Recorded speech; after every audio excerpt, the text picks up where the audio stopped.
بسم الله الرحمن الرحيم.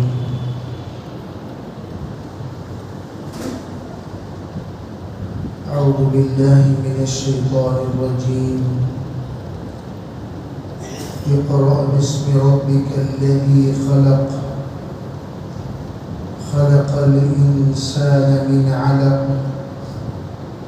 اقرأ وربك الأكرم الذي علم بالقلم علم الإنسان ما لم يعلم.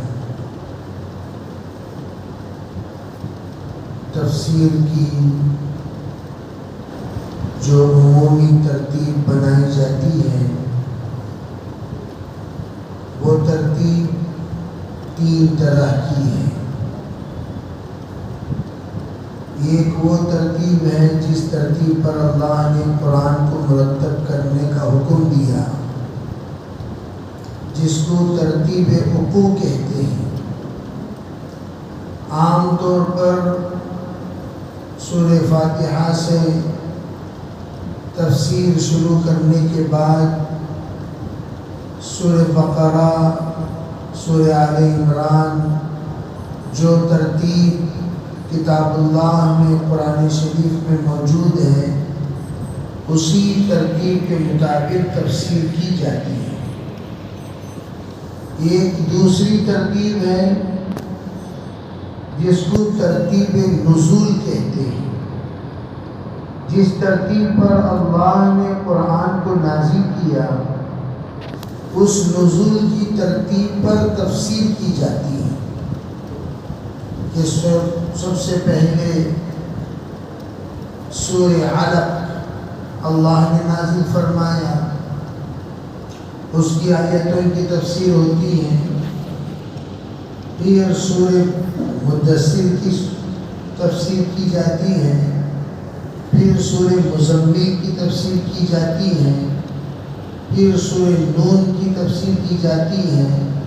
اس طرح تفسیر کی ترتیب کے مطابق پھر سورہ فاتحہ کی، پھر سورہ لہب کی، جو ترتیب نزول کہتے ہیں اس ترتیب کے مطابق تفسیر ہوتی ہے.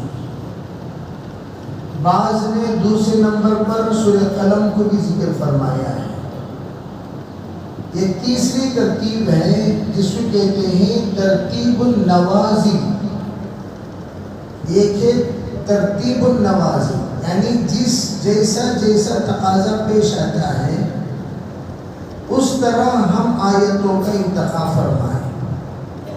تقاضا پیش آیا تو ہم نے ان آیتوں کا انتخاب فرمایا اور اس کی تفسیر بیان کی. تو اس طرح اس وقت میں بہتر یہ سمجھتے ہیں ترتیب نزول ہو یا ترتیب وقوع ہو، یہ دو ترتیب پر تفسیر جب شروع کی جاتی ہے تو بڑی لمبی تفصیلات چلتے ہیں، بہت ہی زیادہ طول وقت لے جاتا ہے. اور اس میں ہمیں جن چیزوں کی وقتی طور پر ضرورت پڑتی ہے، جن باتوں کو سمجھانا پڑتا ہے، جن باتوں کو سنانا پڑتا ہے، وہ آیتیں رہ جاتی ہیں، وہ آیتیں رک جاتی ہیں. پھر وہ آیتیں ان دنوں میں آتی ہیں جن دنوں میں ان آیتوں کی ضرورت نہیں ہوتی، ان آیتوں کو پڑھنا لازم نہیں ہوتا، ان آیتوں کی وضاحت کا کوئی تقاضا نہیں ہوتا، ان دنوں میں وہ آیتیں آتی ہیں. اس لیے بہتر یوں سمجھا گیا کہ ترتیب النوازل، تقاضے کے مطابق تفسیر کا، آیتوں کا انتخاب کیا جائے تاکہ آپ حضرات کے سامنے وہ باتیں واضح ہوں جو باتیں اپنے تقاضے کے مطابق بتانا ضروری ہے.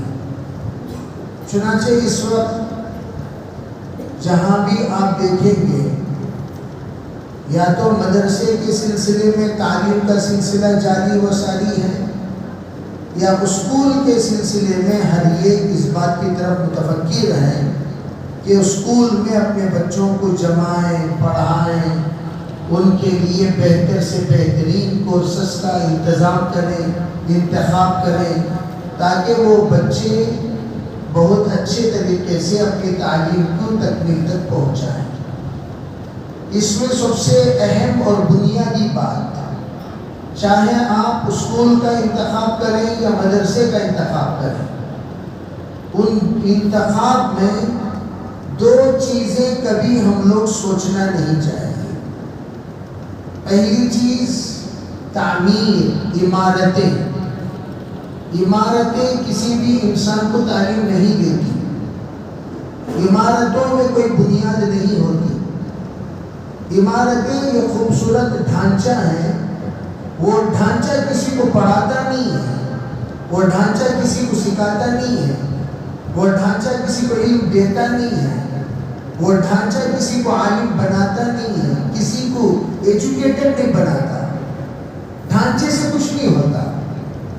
تو پہلی بات ہم لوگ ذہن میں یہ بات رکھ لیں کہ ہم لوگ تعمیر کو دیکھ کر، بلڈنگز کو دیکھ کر، معمار کو دیکھ کر ہم کبھی کسی جگہ پر منتخب نہ فرمائیں، کسی جگہ کو سیٹ نہ فرمائیں۔ یہ جگہ بہت بڑی ہے، یہ جگہ بہت اچھی ہے، یہ جگہ بہت خوبصورت ہے، یہاں ماربلز لگے ہوئے ہیں، یہاں ٹائلس لگے ہوئے ہیں، چلو بھی اس جگہ کا انتخاب فرما لیں۔ کہے کے لیے؟ پڑھائی کے لیے۔ ارے بھئی کوئی بھی آدمی رہائش کے لیے دیکھتا ہے در و دیوار کیسے ہیں، ٹائلس کیسے ہیں، چھت کیسی ہے، رہائش کے لیے دیکھتا ہے ایریا کیسا ہے۔ پڑھائی کے لیے ضروری نہیں ہے کہ تعمیر ہمیں کوئی ترقی نہیں دیتی، یہ بات یاد رکھیے۔ دوسری بات، ایریا پر موقف نہیں ہے، لوکیشنز۔ اگر کوئی آدمی لوکیشن کا انتخاب فرمائے، مجھے فلاں گاؤں میں پڑھنا ہے، گاؤں تو بہترین ہے، عمارت بھی بہترین ہے، لیکن پڑھنے پڑھانے والے ادھورے ہیں، علم آپ کو نہیں ملے گا۔ تو بہترین ایریا ہونے کے باوجود، بہترین بلڈنگز ہونے کے باوجود آپ علم سے ادھورے رہ جائیں گے، کولے رہ جائیں گے۔ کوئی بھی انسان بہترین تعمیر اور بہترین ایریا میں رہتا ہے، وہاں کا رینٹ بھی زیادہ اور وہاں کے ڈونیشنز بھی زیادہ، ڈونیشن بھی زیادہ، فیس بھی زیادہ۔ زیادہ فیس تو دے کر لوگ ماشاءاللہ، بھائی آپ کہاں پڑھتے ہیں؟ فلاں ایریا میں پڑھا رہے ہیں، فلاں ایریا میں بلڈنگ کیسی ہے؟ بہت شاندار ہے، بلڈنگ دکھاتی ہے، تو اس سے کیا آپ کو علم مل جائے گا؟ فرمایا نہیں، بلکہ دو چیزوں کو دیکھا کرو۔ پہلی چیز، آپ جس چیز کے لیے اس جگہ کا پڑھنا چاہتے ہیں وہ آپ کو زیادہ سے زیادہ کہاں ملے گا، زیادہ سے زیادہ کون دے گا، زیادہ سے زیادہ آپ کو کون عنایت کر سکتا ہے، کون آپ کو عطا کر سکتا ہے، کون آپ کو ان تمام چیزوں کو دے سکتا ہے۔ پہلے آپ وہ دیکھیں گے، آپ یہ نہیں دیکھیں گے کہ کون کیا کر سکتا ہے۔ تو آپ کی ذمہ داری ہے کہ آپ سب سے پہلے، جیسے پیاسا وہاں جائے گا جہاں پر پانی ملے گا، بھوکا وہاں جائے گا جہاں پر کھانا ملے گا۔ تو آپ بھوکے تو ہیں لیکن ایسے ہوٹل میں پہنچ گئے ہیں جہاں پر کھانا تو ہے لیکن آپ اس کو چبا نہیں سکتے، آپ اس کو کھا نہیں سکتے، آپ اس کو ہضم کر نہیں سکتے۔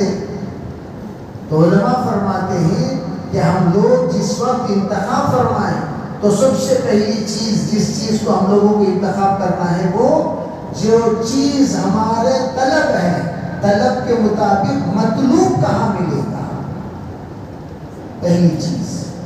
دوسری چیز، استاد اور شاگرد ان کے درمیان انسیت ہونی چاہیے۔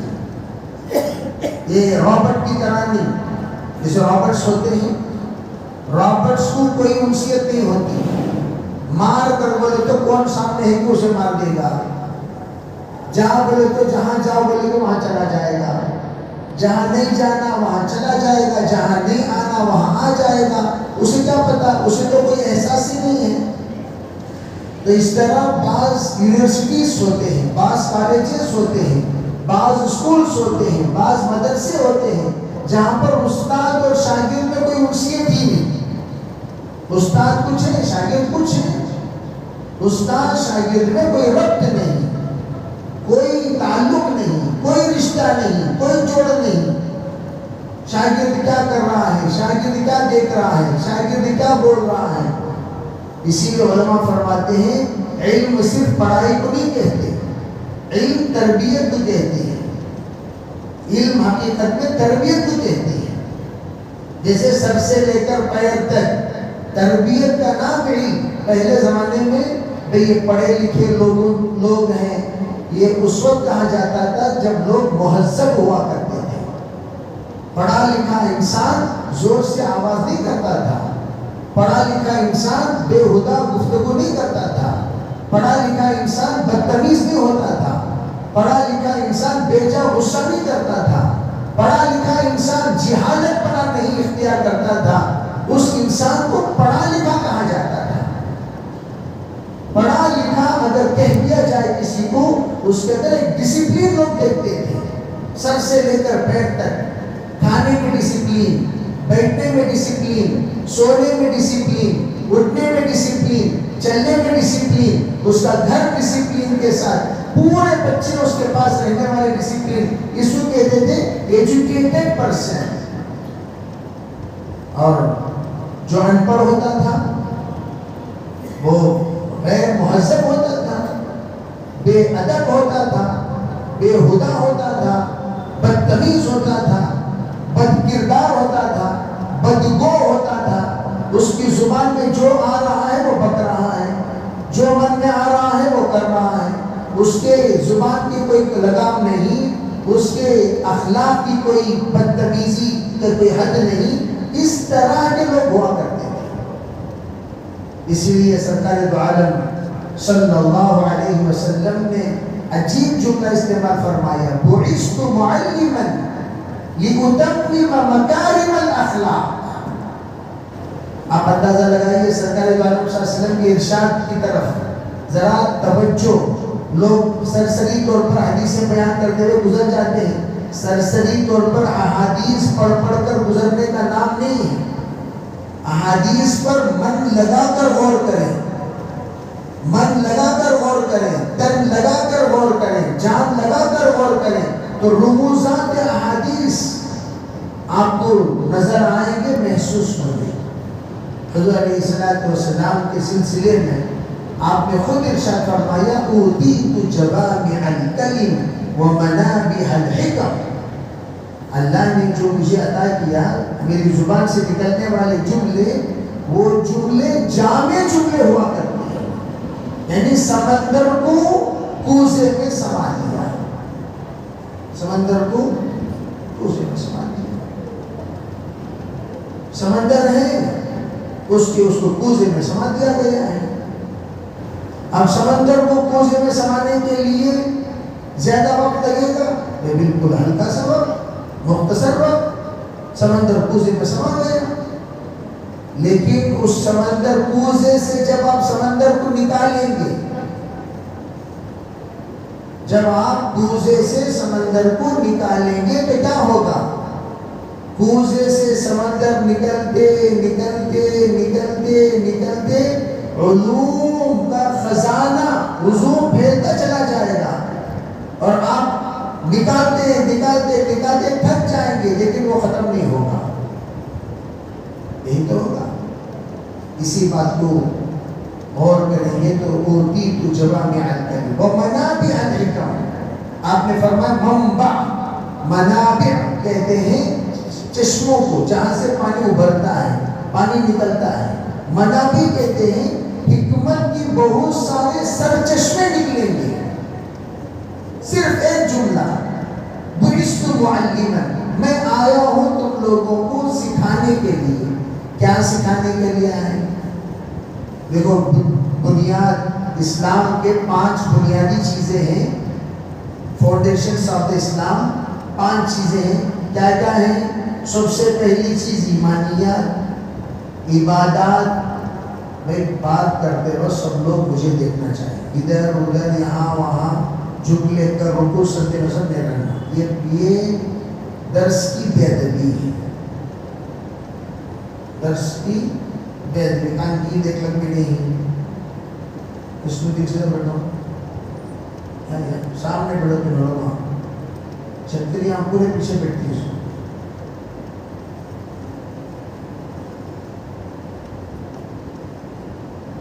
منابع الحکم، حکمتوں کے سر چشمے. جب نکلتی ہے کوئی چیز زیادہ کھلی والی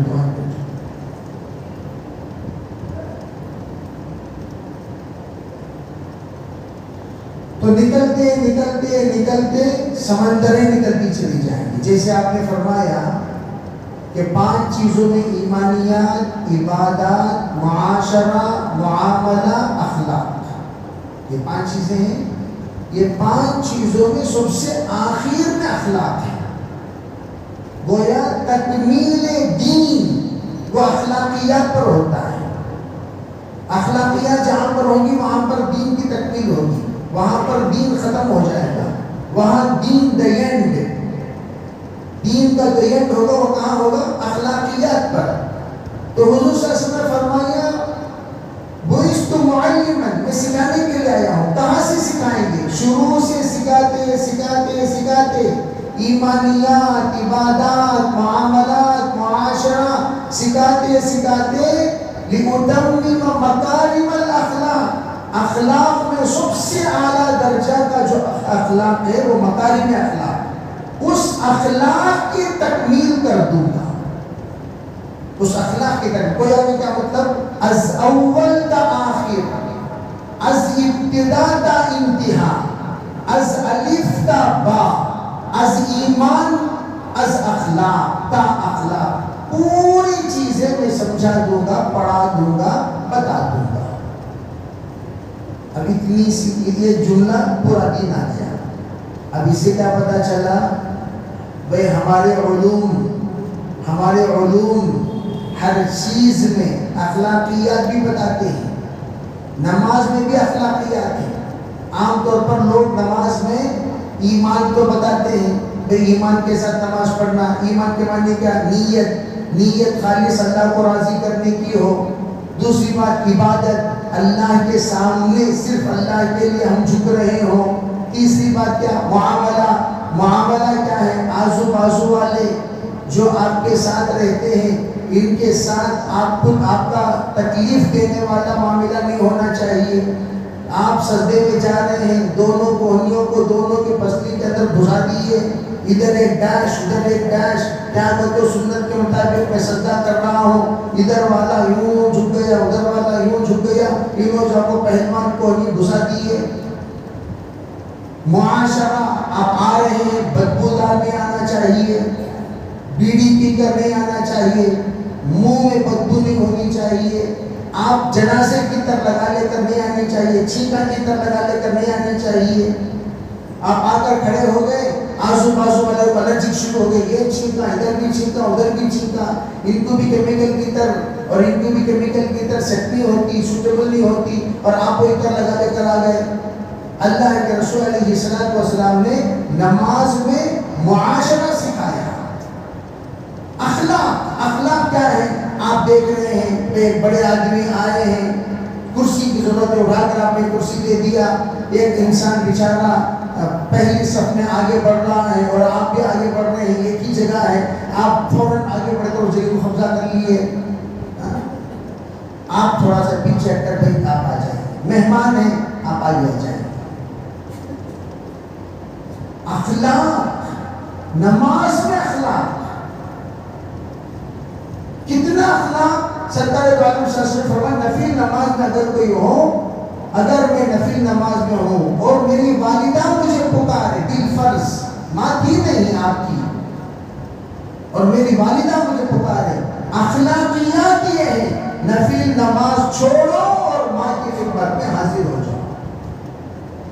یہ اخلاقیات. کیوں؟ نفل نماز یہ نفل ہے، بعد میں بھی آپ ادا کر سکتے ہیں، لیکن ماں کے بلاوے پر لبے کہنا واجب ہے. تو واجب کو نماز پر آپ نے ترجیح دی. لیکن آپ دیکھیے عجیب بات، ایک انسانی تقاضا، بھوک لگ رہی ہے آپ کو بہت زیادہ، پیاس لگ رہی ہے، بھوک لگ رہی ہے، یا بیت الخلاء کا تقاضا آ گیا، پیشاب زور سے آ گیا. اور آپ وضو کرنے میں بڑے سستی کرتے ہوئے کیا کیا، چلو بھی یہ پیشاب روک کر ہم نماز پڑھ لیتے، نماز پر پیشاب کر لیتے۔ آپ نماز میں کھڑے تو ہو گئے لیکن پیشاب اتنا زور سے انکنٹرول ہو رہا ہے، آپ نماز مسلتے مسلتے مسلتے مسلتے ایک ایک آیت جب امام صاحب پڑھ رہے ہیں آپ کا ٹینشن پڑ رہا ہے، مینشن نہیں کر رہے آپ آیتوں کو، ٹینشن پڑ رہا ہے، کہاں سیل توڑنے کو نکل جاتا ہے، کیوں کا ڈر بعض لوگوں کو ہوتا ہے۔ تو اللہ کے رسول علیہ السلام نے تقدیم کسے کرنے کو کہا، فرمایا جو آپ کا تقاضا ہے اس تقاضے کو پہلے پورا کرو تاکہ نماز سکون سے پڑھ سکو۔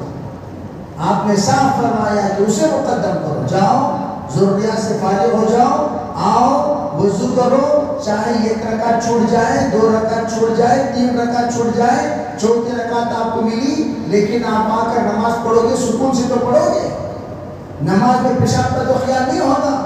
ہمارے شیخ فرمایا کرتے تھے نماز کو بیت الخلا مت بناؤ، نماز کو بیت الخلا مت بناؤ۔ کیا مطلب؟ نماز میں دل اور دماغ بیت الخلا کو چلا گیا، کب ختم ہوگی کب جاؤ پیشاب خانہ، کب ختم ہوگی کب جاؤ بیت الخلا، کب ختم ہوگی کب جاؤ پیشاب خانہ، کب ختم ہوگی کب جاؤ ٹوائلٹ۔ اب کیا مطلب؟ نماز میں رکوع میں بھی بیت الخلا، سجدے میں بھی بیت الخلا، قیام میں بھی بیت الخلا، اتحیات میں بیت الخلا، پوری نماز میں کیا ہو گیا؟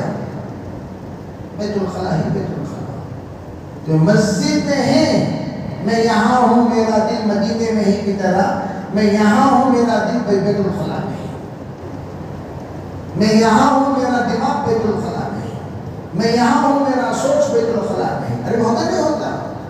تو اتنی بے قراری سے نماز پڑھنے کو منع کیا، پہلے پیشاب کرنے سے فارغ ہو جاؤ پھر آؤ۔ اسی طرح بھوک لگ رہی ہے، کھانا کھا لو، فارغ ہو جاؤ، وہاں سے آپ فارغ ہونے کے بعد پھر آئیے نماز پڑھیے۔ کتنے فارغ ہوں؟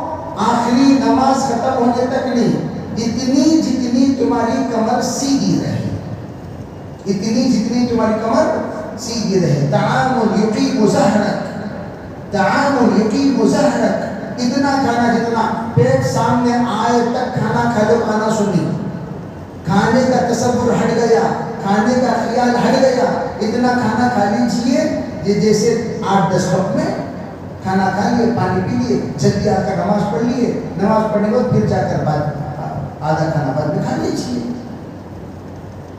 یہ سب سے زیادہ پیش آتا ہے افطار میں، رمضان میں۔ مغرب کی اذان ہو گئی، ابھی آدھا سموسہ باقی ہے، مغرب کی اذان ہو گئی، آدھا جوس باقی ہے، مغرب کی اذان ہو گئی، آدھا پیٹ فروٹ باقی ہے، مغرب کی اذان ہو گئی، فیرنی باقی ہے، مغرب کی اذان ہو گئی اور وہاں چنے کا ایک خزانہ باقی ہے، اس کا بڑا صدمہ رہتا ہے۔ نماز میں اللہ کون وہ فروٹاں اٹھا دے معلوم نہیں نہ، کون وہ فروٹاں وہ فیرنی پی لیا کہ کھا لیا کہ معلوم نہیں نہ۔ تصور جتنا ہے کھا لیجیے، آپ کے مقدر میں ہے تو ضرور آپ کو ملے گی، آئیے نماز ادا کر لیجیے، پھر جا کر ماں بقیہ جو بھی بچا ہوا ہے اس کو آپ نوش فرمائیے، کون منع کرتا ہے؟ تو میں یہ عرض کرنا چاہتا ہوں یہ علم اتنا ضروری ہے کہ اللہ کے رسول علیہ السلام نے فرمایا بعثت معلما لأتمم مکارم الاخلاق۔ آپ نے فرمایا نماز میں بھی ان تمام چیزوں کا لحاظ رکھنا چاہیے۔ اسی لیے میں کہا کرتا ہوں عام طور پر لوگ نماز کا علم حاصل کرنے کے لیے وہ علم حاصل کرتے ہیں جس کا تعلق فرائض سے، واجبات سے، مستحبات سے، سنتوں سے ہے، لیکن وہ علم حاصل نہیں کرتے جس کا تعلق مکروہ سے بھی ہے، مکروہ سے بھی ہے، مکروہ۔ اس لیے ہم میں سے ہر ایک کو اقرا کہا گیا، پہلے پڑھو، اقرا بسم ربک الذی خلق، سب سے پہلے اپنے خالق کو جانو۔ گزشتہ میں نے آپ کے سامنے اس کے سلسلے میں تفصیلات عرض کر دیے۔ خلق الانسان من علق، اللہ تعالیٰ نے آگے کا جملہ بتایا، وہ خلق کا تعلق کہاں ہے؟ علق سے ہے۔ اللہ نے انسان کو پیدا کیا من علق، علق، علق کہتے ہیں خون کے ڈھلے کو، فجعلنا العلقة مضغة، اللہ نے خون کے ڈلے کو گوشت کا لوتھڑا بنایا. خون کا ڈلہ آپ رکھ دیجئے، ذرا خشک ہونے کے بعد، سوکھنے کے بعد وہ گوشت کی طرح بن جائے گا. اس کو لوگ کاٹ کاٹ کر کلیجی کی طرح غیر بناتے ہیں. خون کا بیچنا، خون کا لینا دونوں حرام ہے. خون کا پینا وہ بھی حرام ہے. لوگ کیا کرتے ہیں، انگلی کٹتی منہ میں رکھ لیتے ہیں، انگلی کٹتی منہ میں رکھ لیتے ہیں، منہ میں رکھ کر آدھا لیٹر خون چوس لیتے ہیں. منہ میں خون چوسنا حرام ہے بھائی، اور آرام سے چوستے رہتے ہیں خون. خون یہ بالکل حرام. لیکن ہم لوگ اس سلسلے میں تھوڑی سی بے احتیاطی کر لیتے ہیں، تو غیر خون کھاتے ہیں، اور ہمارے لیے خون قطعاً حرام ہے. اور دوسری چیز یہ ہے کہ اللہ کے رسول علیہ السلام نے یہاں ایک حکمت کی بات بتائی کہ دیکھو ادھر بھی اقرا ہے، اس کے بعد اقرا وربک الاکرم الذی علم بالقلم. یہ دونوں کے سلسلے میں بقیہ تفصیلات انشاءاللہ حضرت کے سامنے عرض کروں گا. بس اتنی بات میں بتانا چاہتا ہوں، اللہ نے اقرا فرمایا، اقرا کے بعد ایک حکمت، خلق، اقرا بسم ربک الذی خلق، خلق الانسان من علق. اب تعلق کیا ہے بھائی؟ اس پروردگار کا نام لے کر آپ پڑھنا شروع کیجئے جس نے پیدا کیا. خلق الانسان من علق، جس نے انسان کو پیدا کیا گوشت کے خون کے ڈلے سے. حالانکہ خون کے ڈلے سے پیدا کیا کہنے کا منشا کیا ہے، مطلب کیا ہے، مقصود کیا ہے، حکمت کیا ہے؟ بہت بڑی حکمت علماء نے بیان کیا. وہ حکمت انشاءاللہ میں آئندہ حضرات کے سامنے عرض کروں گا کہ کس وجہ سے اللہ نے یہ کہنے کے بعد یہ کہا. ان دونوں میں ربط کیا ہے، جوڑ کیا ہے، الگ کا ذکر فرما کر اللہ تعالیٰ کیا بتانا چاہتے ہیں. قرآن اپنی جگہ پر ایک سمندر کو سمائے رہتا ہے. سمندر قرآن کے ہر آیت کے اندر، علوم کا سمندر. ایک ایک آیت آپ پڑھتے چلے جائیے، اب علوم کا سمندر آپ کو قرآن پاک. درس وغیرہ میں ہم لوگ سرسری بھی اس لیے نصاب ختم 15 ایک قرآن پورا سال میں ختم کرنا، ایک سال میں پورا قرآن ختم کرنا. اب وہ بھی کتنے گھنٹے میں؟ روزانہ 1 گھنٹہ سبق ہوتا ہے اور 2 گھنٹہ پورے قرآن کے لیے ملتا ہے. روزانہ 2 گھنٹے پورا قرآن 2 گھنٹے میں ختم کرنا. تو اس لیے سرسری ترجمہ کرتے ہوئے، مطلب بیان کرتے ہوئے، مفہوم بتاتے ہوئے آگے بڑھ جاتے ہیں. زیادہ وہ کوزے سے سمندر کو نکالتے نہیں، خالی 2 جگ نکال کو ٹیسٹ کیسا اچھا ہے، چلو آگے نیکسٹ جگ. کوزے سے زیادہ نہیں نکالتے، 2 چسکی مارتے ہیں آگے بڑھتے رہتے ہیں، جو گھوٹ مارتے ہیں آگے بڑھتے رہتے ہیں. لیکن آپ حضرات کے پاس تو وقت ہے، تو انشاءاللہ ہر ہفتہ تفصیل کے ساتھ آپ کو بتایا جائے گا. اللہ نے خلق الانسان من علق کہہ کر، پھر اقرا وربک الاکرم کہہ کر اللہ تعالیٰ نے کیا حکمت بیان کرنے کا اللہ کا منشا ہے، انشاءاللہ آئندہ بتایا جائے گا. اللہ تعالیٰ ہم سب کو سمجھنے کی، سننے کی توفیق عطا فرمائے. اور آپ حضرات کو میں نے کہا سوالات اگر ہوں تو سوالات پوچھا کریں. سوال ہمارے بزرگوں کی مجلسیں ہوا کرتی تھیں، ہمارے تمام اکابر کی مجلس ہوا کرتی تھی. مجلسیں سوالات کے ہوا کرتے تھے، سوال کرتے تھے اس کا جواب ملتا تھا، سوال کرتے تھے اس کا جواب ملتا تھا. تو سوالات کیا ہیں؟ یہ علوم کے کھولنے کی چابی ہے. سوال کیا ہے؟ علوم کے کھولنے کی چابی. کوئی عنوان کھولنا ہو تو سوال سے کھولو، پھر عنوان کھولنا ہو سوال سے کھولو، کوئی بات پوچھنا ہو سوال سے پوچھو. تو سوالات کی کنجیاں ہیں خزانے کی، یہ کھولتے رہیں گے کنجیاں کھلتی رہیں گی، کوئی دروازے کھلتے رہیں گے، کچھ باتیں معلوم ہوتی رہیں گی. تو سوال کرنے والے کو جواب دینے کا بھی ثواب ملے گا، اور جتنے لوگ جواب سن رہے ہیں ان کا بھی ثواب ملے گا.